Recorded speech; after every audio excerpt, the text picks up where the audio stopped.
Thank you everyone for joining us for another Learning Lunch hosted by formatapproved.com. My name is Brian Johnson. I'm the Senior Director of Online Training and Education with Format Approved, and I'll be your moderator today. Today's Learning Lunch will cover a prescription for uncompensated medical payments.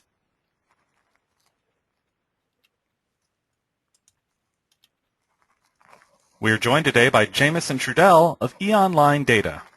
Jameson is an expert in business development in the medical and e-commerce spaces, and we are honored to share his expertise with you today. Please note that you can ask questions of our presenter at any time during today's session by entering them into the chat area during the presentation. In the second half of our session, we will address as many questions as time allows. If we do run out of time, answers to all submitted questions will be posted to our website and sent via email link later in the week. Also, please note that all registered attendees of today's session will receive an email with links to both the recorded and PDF versions of the event. So one of the questions we often get from our audience is whether they can get the slides. Rest assured that we'll send those out following the session, and you'll also have access to a recorded version of the event as well. All right, well, thank you for joining us today, Jameson. Thank you. Glad to be here. Let's get into it then. So let's just start. Some people on the webinar may not even know what uncompensated care is. Describe for us what is uncompensated care. Yeah, sure. Simply put, uncompensated care is the total amount of healthcare services based on full established charges provided to patients who are either unable or unwilling to pay. Uncompensated care includes both charity care and bad debt at cost, and at cost is important because charges are not the best measure of uncompensated care. Charges usually vary widely between hospitals. All right. Let's talk a little bit then about how payment has changed in healthcare and sort of the rising importance of uncompensated care. So in terms of sourcing for where payments come from, how has that changed in the industry over the last 50 years? Yeah, the better half of the last 50 years, U.S. healthcare expenses paid directly by consumers decreased from 48% to 12%. Government and private insurance healthcare expenses increased 24 to 48% and 21% to 32%, respectively. There seems to definitely be direct correlation to this shift in payment change and uncompensated care. The percentages show that uncompensated care is definitely on the rise. Going forward, it seems like this trend will continue. You'll hear me use the phrase a lot, multiple payment options. I'd like to kind of take a few minutes to explain what I mean, because that's a lot of what we're talking about here for the prescription for uncompensated care. It's important to make sure you're offering multiple payment options for patients. The reason I say that is because it creates a flexible scenario that patients understand for medical professionals to recoup payments. Payments on the industry side have changed dramatically over the last 50 years, as we just went over. We went over the percentages, we saw what they were. Now what we're trying to do is look at new ways for medical professionals to combat uncompensated care. Nowadays, if you went into a local restaurant or a grocery store that didn't take credit cards or multiple forms of payments, you would most likely be baffled. It's the same in healthcare and any industry. Opening up all options for your patients is just good business sense. So when we talk about uncompensated care and payments changing in healthcare, it is something that at this time isn't going away. We need to be creative and flexible in understanding the best methods for payments to be received. Later on in the webinar, I'll go over more in different options that could be beneficial for medical professionals to utilize with their patients to receive funds. But I wanted to go into a little bit more detail on obviously how the healthcare industry has changed with payments, and then in regards to how we need to be changing along with that as well. So let's drill down a little bit into the cost of uncompensated care. What's a good estimate for what uncompensated care might cost in a typical year? Yeah, that's Great question. Medical providers reported uncompensated care totals of $41 billion, equal to 5.9% of total expenses.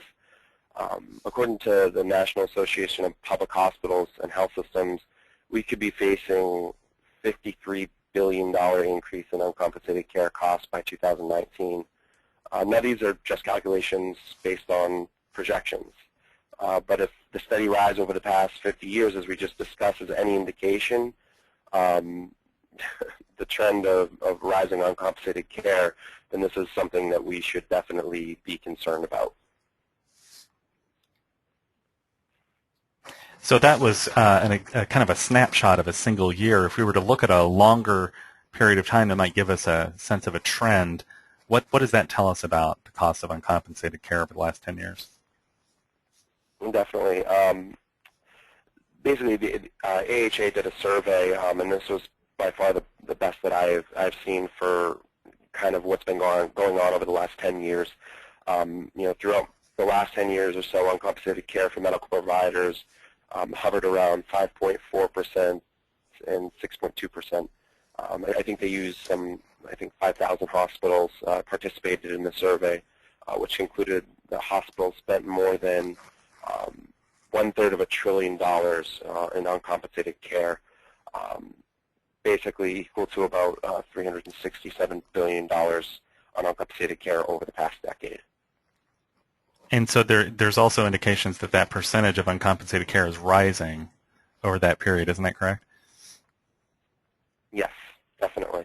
I mean, just kind of all the percentages that we've shown just with, over the last 50 years and over the last 10 years, each year steadily rising. Even just in that survey, it shows from, the first year down to the last, every single year over the top is rising each year. All right. Well, we've established that the rate of uncompensated care is rising. Why do you think that is? What are the indications for why that may be happening? Definitely. There are multiple factors when we're talking about, why the rate of uncompensated care is rising. When trying to come up with reasons for it, one of the main factors that we see is just the rising number of uninsured and underinsured patients. Has definitely contributed to the level of uncompensated hospital care going up. Uninsured and underinsured create more burden on medical professionals, which causes a natural rise in uncompensated care. Also, increased rate of uncompensated care could be related to delinquencies within the patient billing process. And this is a lot of what we're talking about and what we'll continue to talk about in the webinar. Billing errors and delays in patient billing, they just send the wrong message to patients, resulting in late or missed payments altogether. Streamlining the process for patients is a must. As I said before, creating different options to create streamlined billing for patients is what is effective. There are multiple different options at a medical professional's disposal. One of the main things that we've been focusing on is just even creating online patient portals where patients can view their bill summaries, set up monthly recurring payments. It's just a great tool to utilize when we're talking about combating uncompensated care. Easy to understand payment plans, offering multiple forms of payments, making sure you aren't just taking, Visa and MasterCard, checking cash, but also American Express, Discover, looking into accepting all forms of credit cards.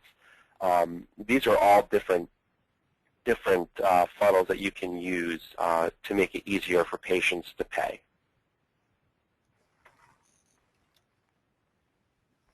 So why should anyone really care about it? I mean, obviously, if you're a provider who's providing uncompensated care, that would be a concern to you, but let's get a bigger picture of why it's important to combat this problem. Who pays for these debts?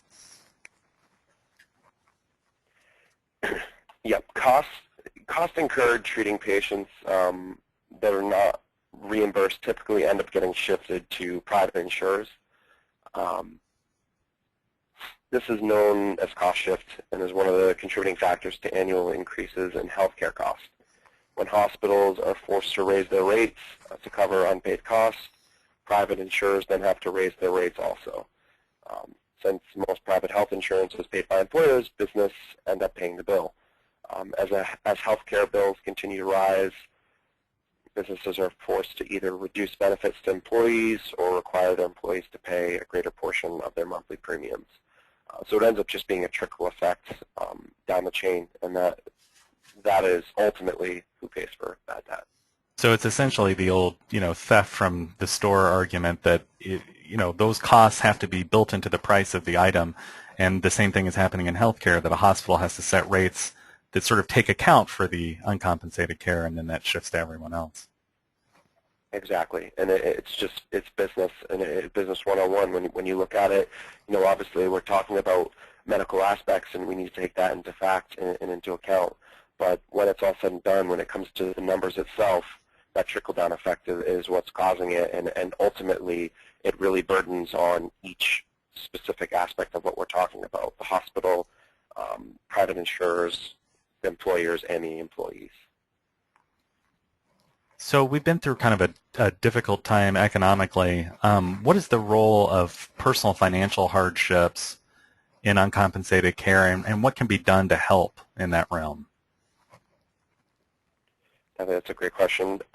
Patient non-payment may be directly related to patient's current financial situation and inability to pay. Kind of as I discussed earlier, it's not going to solve all of a business's problems or medical professionals' problems, but being able to offer flexible payment plans with a variety of payment options can definitely help overcome a patient's objections and lessen the barriers and burdens of payment for the patients. And that's why, as I said before, multiple payment options and streamlined payments with easy to understand payment options is essential, because people don't enjoy paying for things they don't understand. When it's a lot easier to understand, they're more than willing to, in these cases, pay for the care that they're being provided for. Well, and obviously if someone is suffering from economic hardship, having options would be very important to them if there's a sum that they can't pay at that time. Exactly. So let's get into more detail about what are some of the things that providers can do to resolve unpaid payments. You've talked about the importance of flexible payment plans, but what are some other things they can do to try to get those unpaid claims resolved? Definitely. Often a patient's unwillingness to pay becomes a problem when there's sometimes a larger customer service issue at hand, such as patient dissatisfaction with the amounts of the bill or with some aspect of quality care or treatment received. Collecting on non-elective treatment is often even more difficult. The first step to get payment from patients is to discuss with them their apprehensions. If the patient is still unwilling to pay the debt, even with modified payment schedules or a lot of the options we discussed, we discussed potential for patient billing portals where they can go online, view their bills, set up recurring billing. All of these things can be done through payment processors and through gateways. These are things and at the disposal for medical professionals that they can utilize to create ease of access for their clients and for their patients to be able to pay their bills. And when we do that, that's what creates the best scenario. But when it comes down to it, if they're still unwilling to pay, it's best to just turn the account over to a collections agency. So at some point you need to go ahead and give it over to the professionals who do that, but there's a lot of steps providers should take before they reach that point. Exactly, and really a lot of what we're talking about is this isn't going to solve everybody's problems, but being able to create all of the options at a medical professional's disposal to provide payment options for their patients is what essentially we're talking about. It's not going to solve everything, but it's going to open up doors for their patients to be able to provide payment. So how can accepting credit cards and multiple credit card types help increase provider compensation? Yeah, a lot of what we've been talking about, patients often don't have a cost or payment on their mind when they come in for treatment. Obviously, they're more worried about being sick. However, they are more likely to be motivated to pay before they see their physician or treatment provider. When you require full payment at time of service and communicate this to your patients before they visit, they will arrive with the expectation, the means to pay for their care.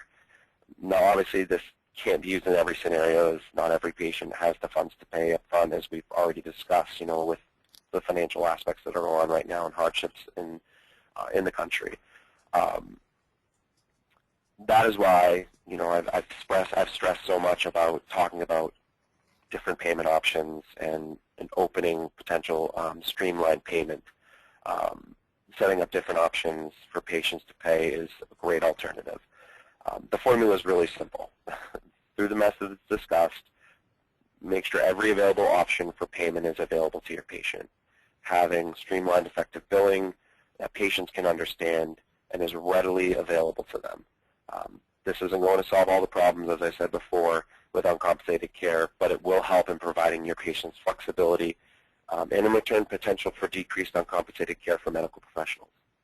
It sounds like part of what you're saying as well is that communication is important, that you need to sort of set expectations for the patient around what, that they should, I guess the way to put it is that the conversation about payment should begin right from the beginning.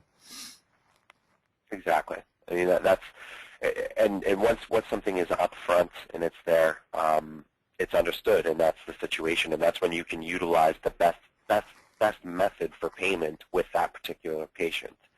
As we discussed before, I mean, these numbers, are staggering. The uncompensated care numbers, healthcare in general can and is expensive for people, and we need to make sure we're opening flexible options for people so that we can recoup that uncompensated care, or we can recoup that payment so it doesn't go to uncompensated care.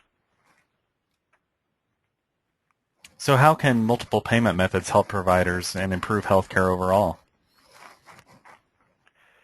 Yeah, I think a lot, of what I've covered has been going, towards this final question. I guess to sum it up, I would say when providers offer multiple methods of payments, it just opens up every avenue at the patient's disposal to pay and makes them feel more comfortable about their situation, where they're at, when you're open and upfront with your patient about where you're at and their options that they have.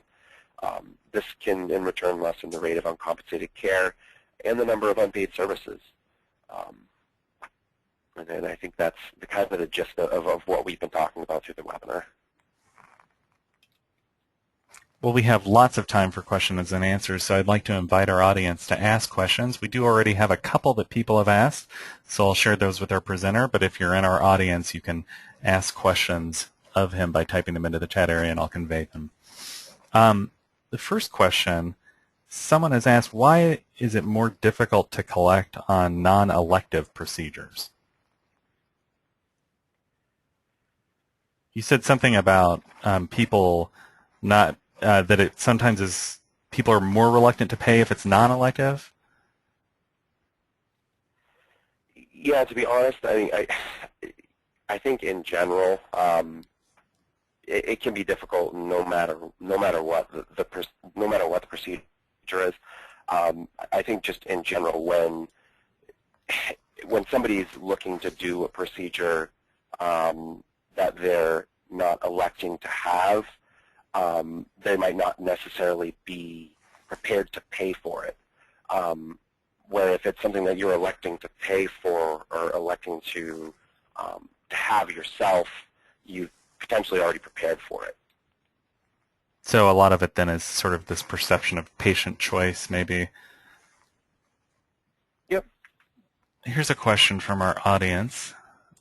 Do you think that the ACO model will disseminate throughout the industry and move it to a shared savings model in an attempt to deal with uncompensated care? Can you give me that one more time, please? Sure.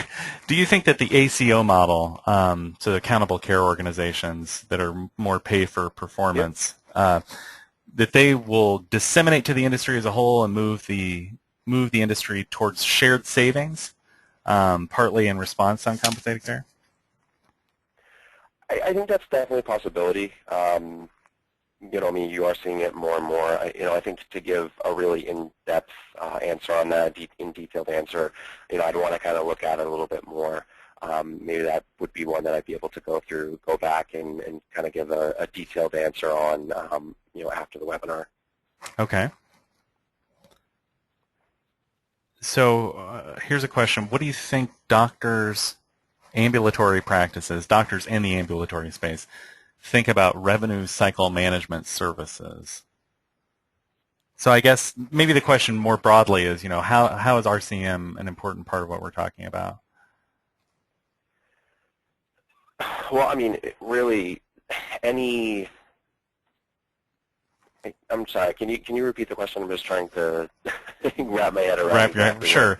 The question originally was, what do you think doctors think about RCM? And I'm not sure I completely understand the question. I'm sure there's different attitudes toward it.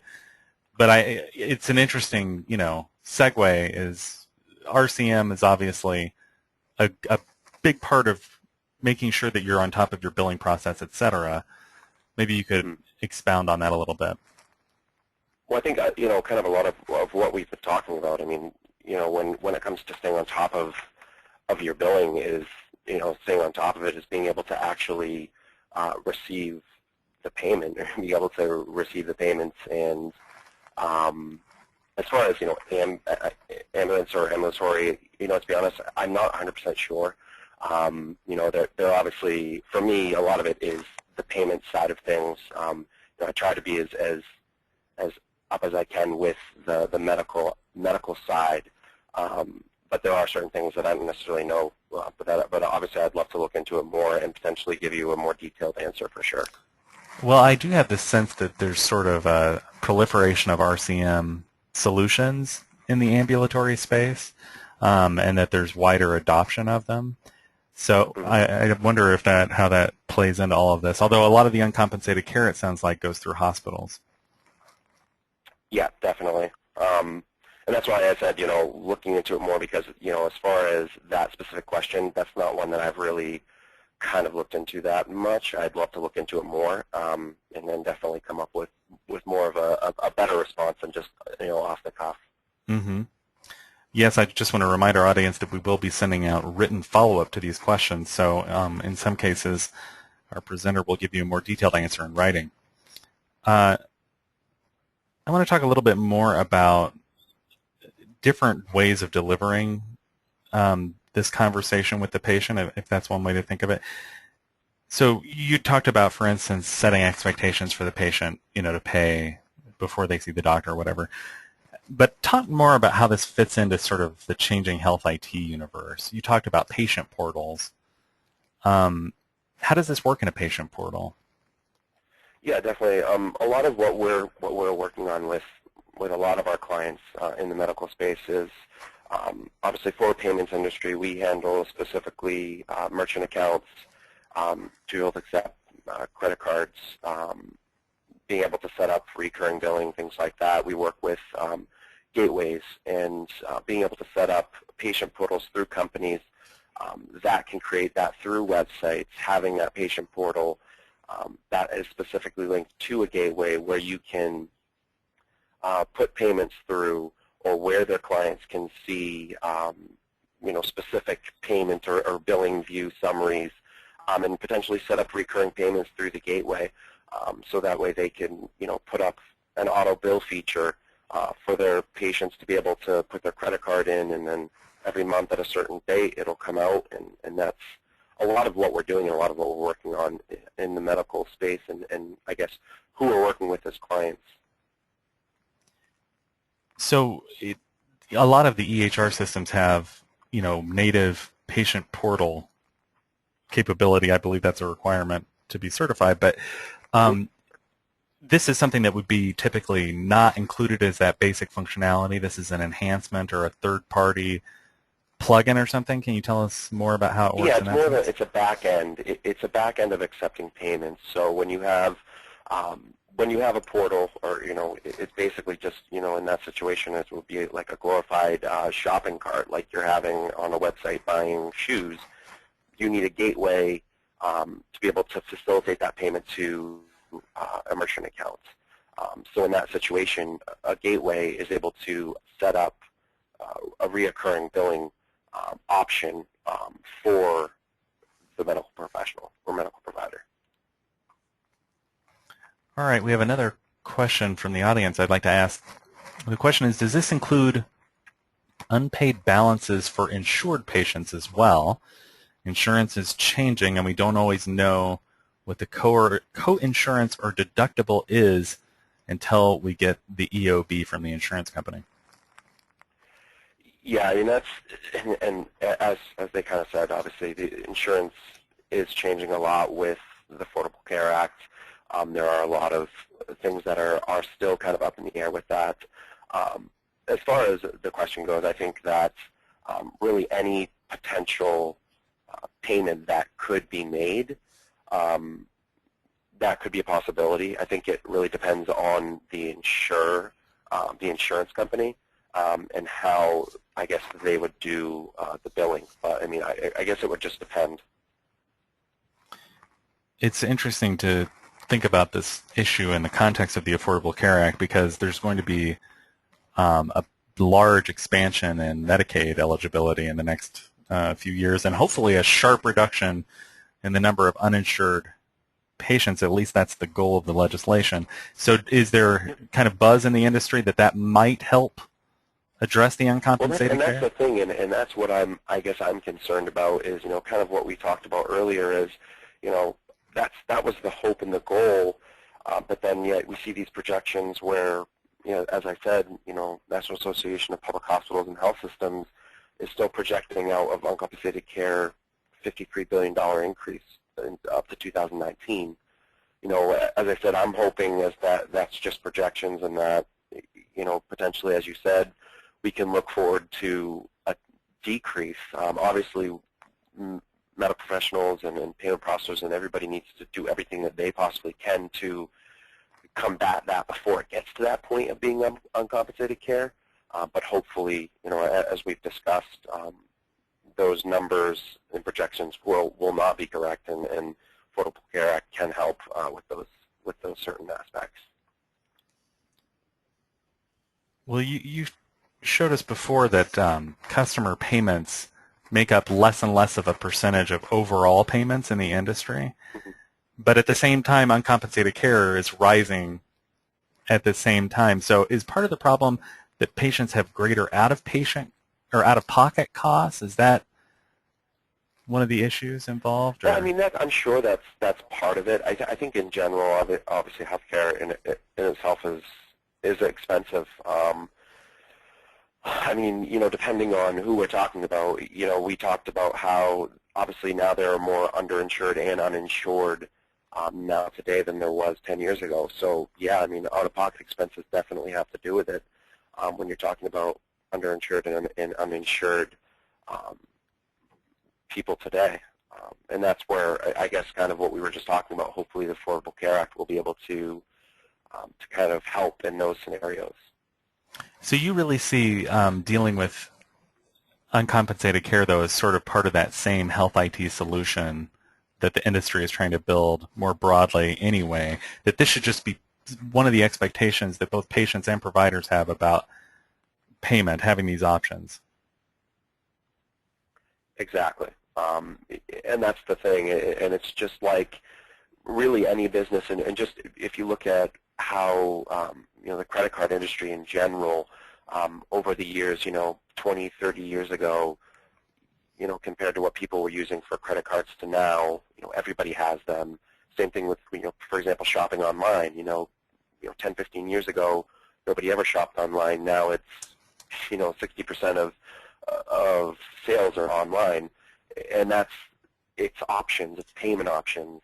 Businesses in general need to be able to offer multiple payment options, and that's not just the medical industry, it's everybody. And doing that, it allows people to use their method of payment that they want to use, which in return is, for any business, increased profits. All right. Well, I don't see any further questions from our audience. I wonder, certainly people can still ask, I wonder if you could tell us a little bit about e-onlinedata and what you do there. Definitely. Yeah, as you said, my name is Jameson Trudel. I'm a senior relationship developer at e-onlinedata. Our company specifically has been in the payments industry for over 10 years. We deal in a lot of different business spaces. I predominantly focus on e-commerce and medical payments. I basically deal with partners of ours that obviously want to educate their clients and merchants on how to best combat different things such as this, uncompensated care. But my specific role is to work with our partners in providing merchant accounts to their clients and their partners. That's my specific role at the company and what I do. As far as e-onlinedata as a whole, we are a payment provider. We basically provide merchant accounts for businesses to be able to accept payments, whether that be through Visa, MasterCard, Discover, Amex, as well as other billing options, ACH. There are multiple other types of billing options that we offer as well. Well, thank you for that information, and thank you for joining us for today's Learning Lunch, Jameson. Thank you very much. I appreciate your time, and I appreciate you having me. Again, to learn more about Jameson and e-onlinedata, please visit www.e-onlinedata.com. I'd also like to thank all of our attendees today. Remember that all registered attendees will receive an email with links to both recorded and PDF versions of this session. Do you know that medical practices are required to meet payment card industry security standards or risk-facing sanctions? Format Approved is pleased to offer PCI DSS compliance training both for compliance officers and members of the workforce. This thorough training provides all the education medical providers need to meet their PCI DSS obligations.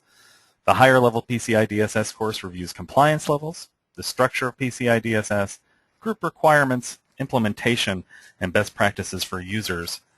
You can visit the URL on your website, or on your screen rather, at formatapproved.com/education/courses PCIDSS.html to register for the course or learn more about it.